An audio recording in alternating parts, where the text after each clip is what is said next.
Hello. Hi. How are you? How are you? It's getting hot. Finally, it's summer. And I have fan here. So sometimes maybe I will be like Bridgerton. My hand was always tired to do this, I do it for you. Thank you. But it's Have really you nice. watched Bridgerton? No, but I know that the new season is out. Yeah, it's out. I watched it. And I don't know. I think they could do it better. Were you a fan, like, before? I'm not like a fan, but I really like the history and the most beautiful for me, of course, it was costumes, styling. It's so good, and it's like girly period drama, but also they use covers of Taylor Swift when they dance on balls. Yeah. So it's so mashup, but really tasteful. But because Penelope, Lady Whistledown, of course, she's my favorite. Have you watched it? Okay. No, I have no idea Then I what's told you. happening there. Okay, I think they could do. They could do more with Penelope character because she has really deep personality, and I think they could play with it more. But I haven't read the books. Maybe it's true to book, but yeah. So I think I'm more disappointed than because I was waiting for this one a lot. It's because they have 7 children in Bridgerton family. And every season it's about love story for a child. So I was waiting for this one, and maybe I was waiting too long. If you watch, let us know. What do you think? Because it's legendary, but sad like our topic today. Yeah, our topic is how to get over a toxic breakup. Therapy. Basically, the short answer Bye. to it is yes. I'm sure everybody had toxic breakups before. I think, only very lucky people. Even if you have never been in romantic toxic relationships, maybe mothers, fathers, siblings, friends. Yeah. So I think everyone knows what is it. Maybe not everyone knows what's abuse, like in terms of naming. Yeah. But how it feels, I think many know. Yeah. It feels like, how was it for you? How did you feel when you were in such situation, if you ever been? My very first relationship was toxic, and the breakup was also very, very toxic. And I felt, first of all, my self-worth dropped to like rock bottom. I thought like I am not loved, not needed, and will never be loved again or needed or anything like this. And what I don't like about breakups is I generally don't like breakups. I don't like fights. I don't like anything that involves stress and drama and negativity. Yeah, it's normal. When we broke up, he, after a while, tried to meet up with me again and to talk to me. And although I blocked him everywhere, he, bought new SIM cards or, It's that like kind of stuff. stalking. Yeah, and then he called and he was like, I want to see you. And although I told him when we were breaking up, because he was he was overly jealous and overly controlling. So like he would follow me places because he didn't trust me where I was, so that kind of stuff. And then when we broke up, I asked him, "Are you sure that you're breaking up with me? Because once it's sure, then there is no way back. I don't go like the second time in the relationship again." And he was like, yes, it's completely over. I never want to see you again. And then like a few weeks later, like, "Anastasia, maybe there is some kind of a chance that we are meeting up," and stuff like this. And I was thinking to myself, like, why? And I was very, very, very depressed because I really was in love with this guy. And I thought, like, why are you doing it? Why are you pushing? Why are you doing this kind of thing with me? You know, like, I genuinely loved you, and I found out that he was cheating, lying, all that kind of stuff together. And I was like, okay, shit. So, yeah, I would say that from my side, like, the only thing I felt was like I was not feeling worth something. I was not feeling that anybody would ever love me again. I was doubting my, like, value as a person, as a woman, as a partner, so, like, all of this stuff that are damaging you as much as it's possible. And thanks to my mom, to my grandma at that time, like, I had a lot of woman support at that time, and a lot of support from friends, because they helped me to really get over it and to really get up, because for 3 months it was a very, very severe depression. Like, it was... I'm so sorry. Yeah, thanks. But I'm so glad it's all over, and I really don't like to live in this time, when you're stressed out. It's stressing out your head, your body, everything, your health. So I don't. Yeah. What about your experience? So to sum up what you said, for you a help was your woman circle who supported you, your friends. Yeah. And maybe something else. It was friends, it was family, so especially like my mom, my grandma at that time, and maybe, I was doing things that I wanted to do, like what I found important. Like, if I wanted to go shopping, I went shopping, if without feeling like guilty about it or something. Or if I wanted to meet a friend, I met a friend. Or if I wanted, I don't know, on a small trip or something, I went. So I was doing mostly what, my guts were telling me, like, this is now for you a right thing to do. I was doing it. Okay, it's like keeping yourself busy, but with really pleasant stuff, and also new experiences. Yeah. Like remembering... This self-love. Yeah, remembering who you are. Yeah. Okay, that sounds like a solid advice. Remember who you are. And to not, maybe also to not doubt your self-worth, and to not doubt who you are as a person, because everybody is worth something. It's not like, sometimes people think that I'm not worth anything, and also you are not an object to be worth something. You're a human, so it's just because that's the danger of abusive, toxic relationships, because it messes with your brain, and at the end of the day you start doubting everything good that you had before. And that's why it's, I think, important to try to stay away from this. Although it's not always easy, because you sometimes fall into the same patterns. It's true.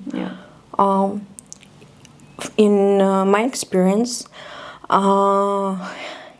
so I had a boyfriend, because I was married. We had some things, but it wasn't like something abusive. We just had misunderstandings. And I had a boyfriend after I divorced for some time. And it is so weird, guys, because I met him when I was in therapy. And because there is a narrative that tells us that women who are in abusive relationships, they are stupid. They don't see obvious things. They should go to therapy, not to be there. Hello. I was in therapy. Also, I myself studied psychology. I am a psychologist consultant. I have papers. And during this time, I got into abusive relationships. Wow. Because it all starts with this love bombing. Yeah. And love bombing is because you feel like you're most beautiful. You are an amazing person who, of course, deserves all this love. And because it was after divorce and I had some not pleasant histories, not a pleasant history with guys. And when I met someone who were like almost worshipping, like, you're so perfect, you understand me so good, understand you, we have the same and in some time it stops, so it's like 3 months, and then Disneyland opens the gates and he like emotional swings. Yay. Yeah, it's like a roller coaster. Yeah, and of course it was like for 8 months, and I think after 3 months I started to realize that I don't like some things, and I started talking about it in therapy. And I also, I had therapy for my study, and I also talked about it there. And I think because I was in therapy, I got into this shit, but I got out quite fast. And what was it for me? So I think we broke up. I told him that he cannot fulfill my emotional needs. And he was like, you ask too much from me. It was like emotional needs, my boy. I don't ask you for like every month Cartier or something. But it's normally for abusive people also too much. This is what I noticed. Because I think they cannot give it to themselves, and when you ask about it, they can receive. Yeah, and they cannot but they receive cannot it. give. You know what I mean? Yeah. It's like, because when I gave him support, he told me, don't behave like a parent. Don't be so... He thought that with my support, I tried to put him down. Imagine, it's like... Yeah, that's sick. Are you okay? Yeah, that sounds sick. Yeah, so he... Okay, there was no physical abuse, and I think it's also a big topic when we talk about abuse, and it's obvious if someone beats you, it's abuse. But emotionally, you can think that There's mental something, when it happens mentally, you cannot see it clearly because you remember a person behaving like really sweet, and you think like maybe they go through a tough patch in life, but then this patch is like 3-4 months, and like something is not right. Some people's patches are like years. So their whole life. So I think it's important to... It's not easy sometimes to see that you're in emotionally abusive relationship, but what is definitely important that you observe if this continues for a while, like a month, 2, 3, that you start understanding that this is not anymore like a rough patch, but this is already like a pattern that the person has developed. Yeah, right. And this is, I think, so to say, maybe the first step to recognize that you are probably in an abusive relationship. Absolutely. And how did you overcome?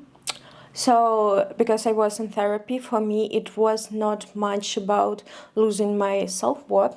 I think I lost some of it during relationships, and I think that I went into this situation because I was traumatized by what happened between, I don't know how to call it to sound, like military actions between, and I felt guilty, and I think that at some point I thought that behaving like this, disrespectful to me, was okay. I think I just felt like he punishes me and I deserve it because my home country, they started military actions. So it's so messed up. And I worked through this in therapy, and at the end of our relationships I understood that really he doesn't fulfill my basic psychological needs. I don't get any good from this partnership. I don't deserve this shit. And through this I went out. I can tell it sounds maybe easy and it's like the best way to go from abuse, but I also felt I missed him for some time. I think it's hormonal reaction. You understand that the person is not good for you.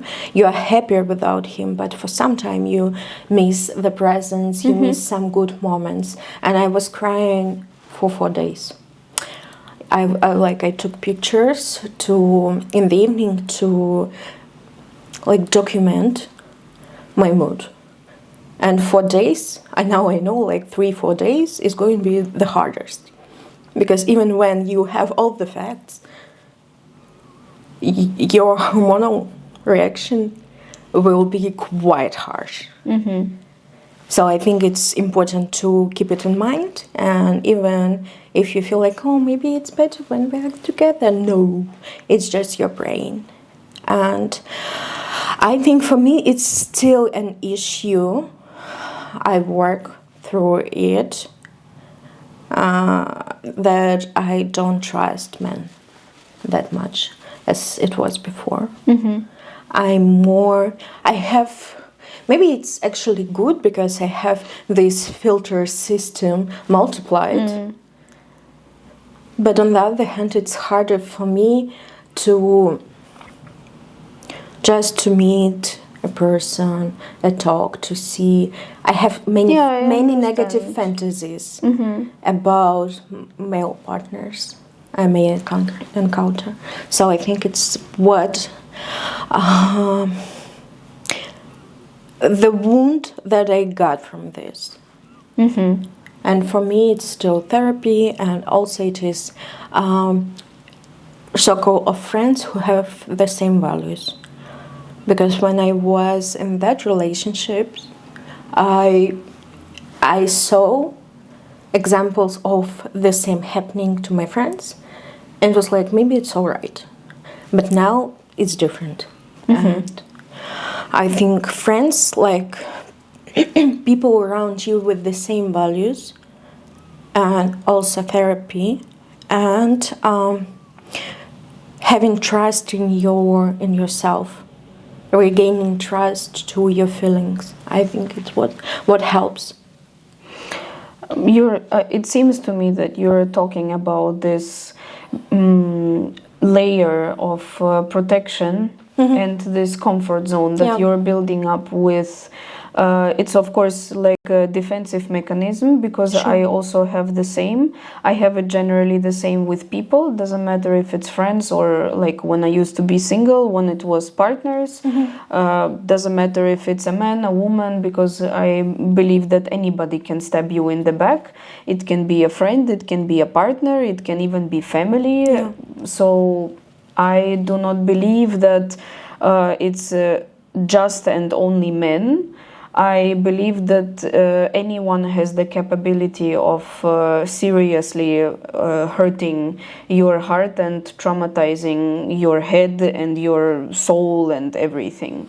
So, trust issues, gang.